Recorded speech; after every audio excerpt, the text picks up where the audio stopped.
Welcome to the Canadian Investors Course, Sessions 6 and 7, Financial Planning Commentary. As with all the sections, please review page 2, Terms of Use and Disclaimer.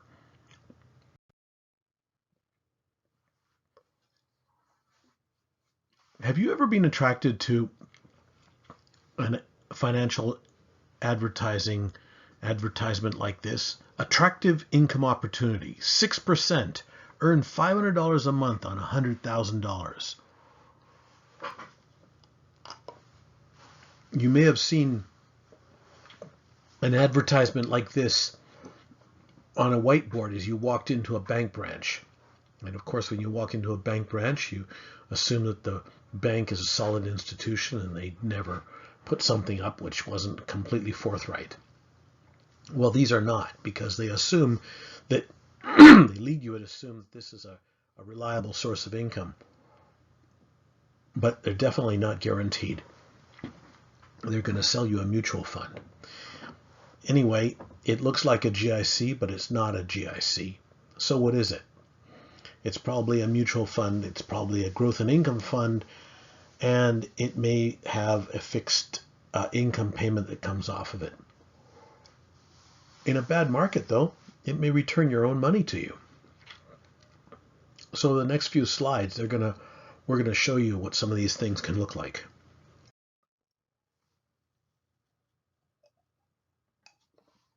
Let's take sequence of returns into account. First of all, let's say that we start by, we're going to invest $30,000. We're going to take no withdrawals. We're going to look at two periods.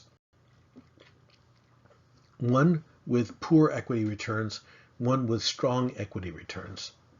We're going to use the same portfolio, and all we're going to do is we're going to reverse the order of returns. So in other words, we're going to have one where the strong returns are at the beginning, and we're going to have one with the strong returns at the end. So if you look at these two portfolios, which one do you think will have done better? One is in the hands of Phil, and the other is in the hands of Anne.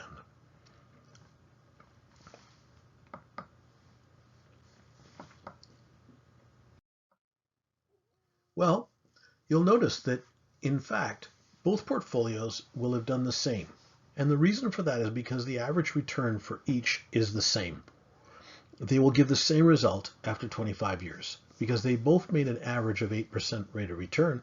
They just did it a little bit differently. Most people are surprised by that. But in retirement, there's a big difference. If you look at the same portfolio, same assumptions, but the withdrawals are set at 5% of the balance and adjusted for 3% inflation annually, there the sequence of returns becomes very important. If the sequence of returns is such that the first few years are strong and positive, the plan will work out very nicely. There'll probably be money left over. On the other hand, if it's one of those situations where the first 3 or 4 years of the plan are negative years, the plan's going to need revising because it's not going to make it. That's a very important thing to know. Sequence of returns is not so important as the rate of return during the accumulation phase. Sequence of returns is very important in the distribution phase.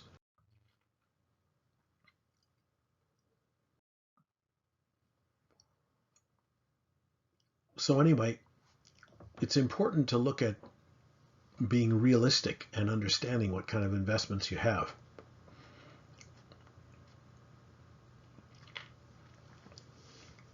If you have $100,000 to invest, you take $500 a month out.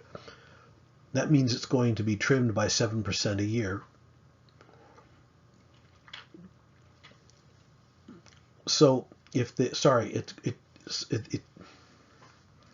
it's it's going to receive an income of $6,000 a year, but if there's also a loss of $7,000 a year in a given year, that means that your $100,000 is now down to $87,000.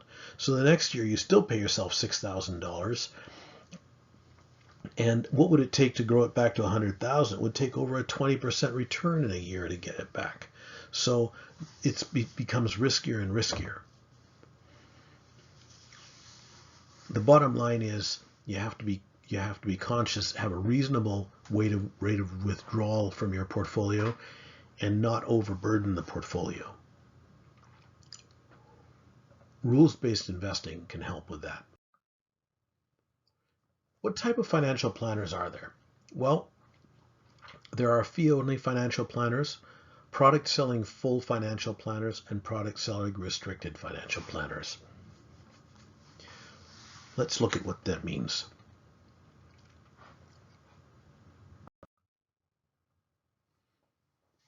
Planners should probably have one of the following designations. They should, at a minimum, be a PFP, which is a personal financial planner. Most financial planners who call themselves financial planners should be CFPs, which are certified financial planners. And then there are some certified international wealth managers as well. Anybody who's a certified financial planner is going to have the basic tools to do the job. The person with a PFP designation will have the minimum requirements.